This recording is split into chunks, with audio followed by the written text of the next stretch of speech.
누가복음 1장이 되겠습니다.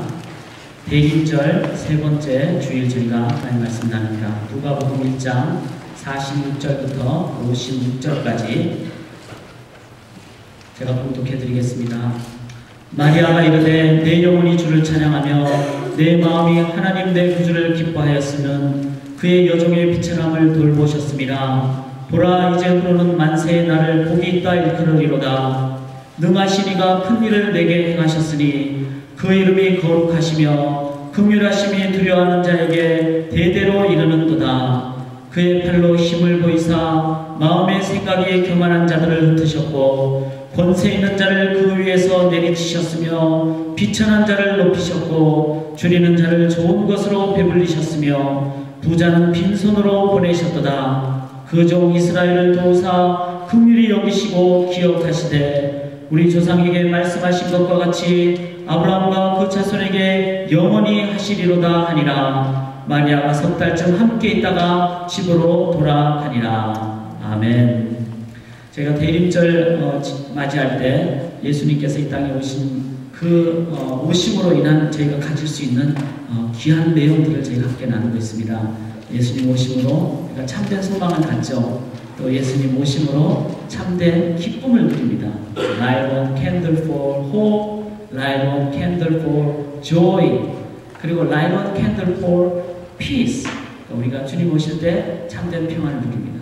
이러한 주님으로 인한 능력들, 기쁨, 평강, 또 소망, 사랑, 이런 부분들을 저희가 대림절 기간 동안에 함께 기뻐하고 또 함께 나누게 됩니다. 오늘 저희가 함께 나눌 제목은 기쁨입니다.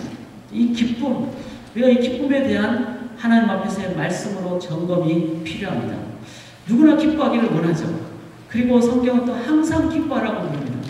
그러나 우리가 갖고 있는 우리의 삶의 기쁨은 실은 항상 기뻐하기가 쉽지 않은 그런 내용과 기준을 갖고 있습니다.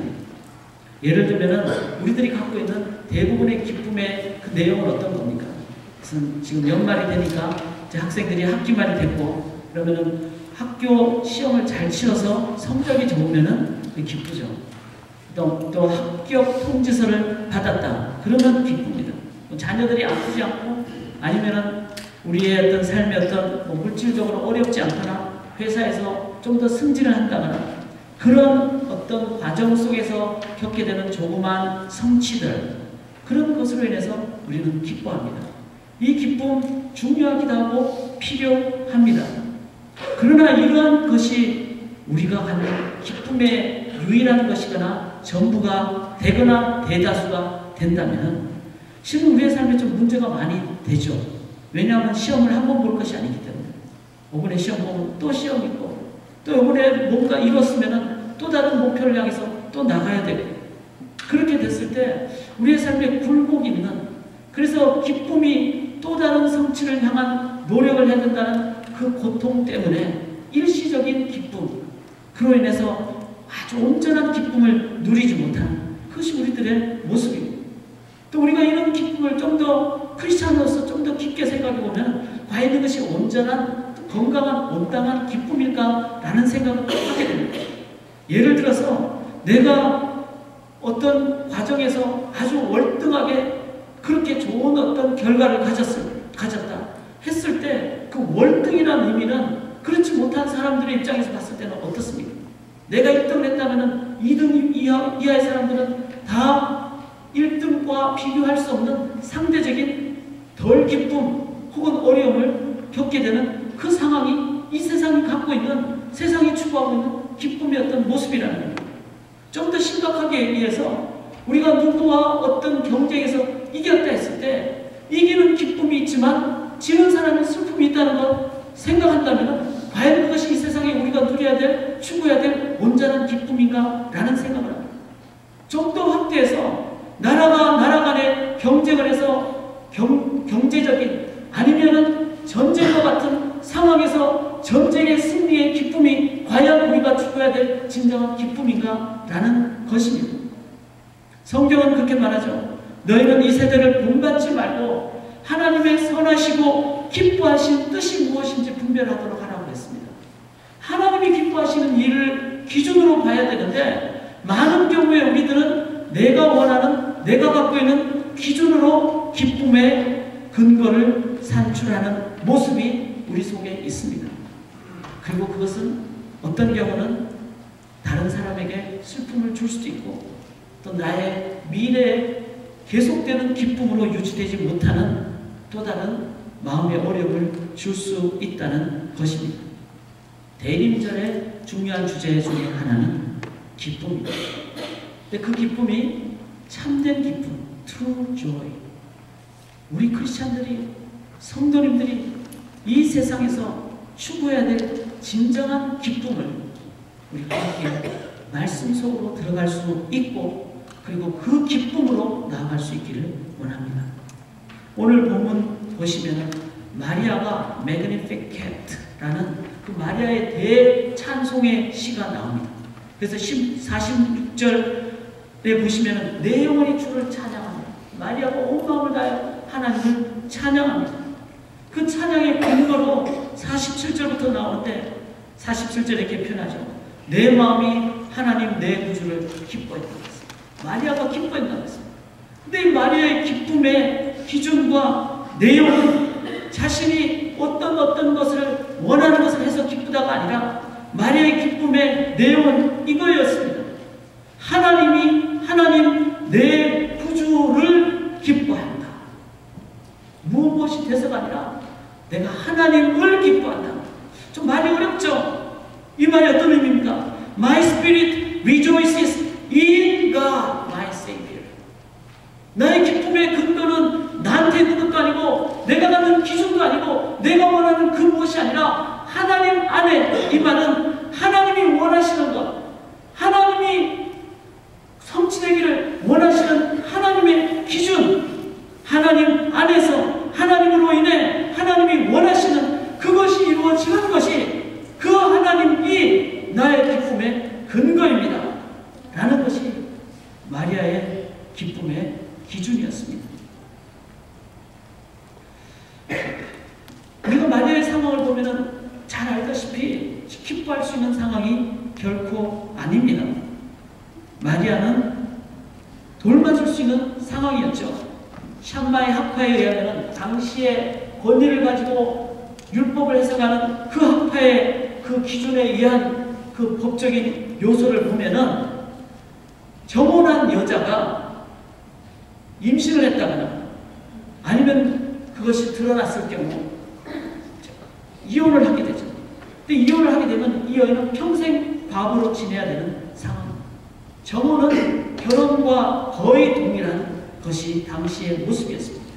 뿐만 아니라 결혼과 동일했기에 처녀가 요셉으로서는 분명히 자기와 육적인 접촉 없이 마리아가 임신했다는 것을 알게 됐을 때, 요셉이 퍼블릭, 공적으로 이 여자가 가늠했다고 얘기했을 때는 돌까지 맞아 죽어야 되는 상황이 마리아가 처한 상황이었습니다. 사람 입장으로 보면 마리아가 기뻐할 수 있는 상황이 전혀 아닙니다.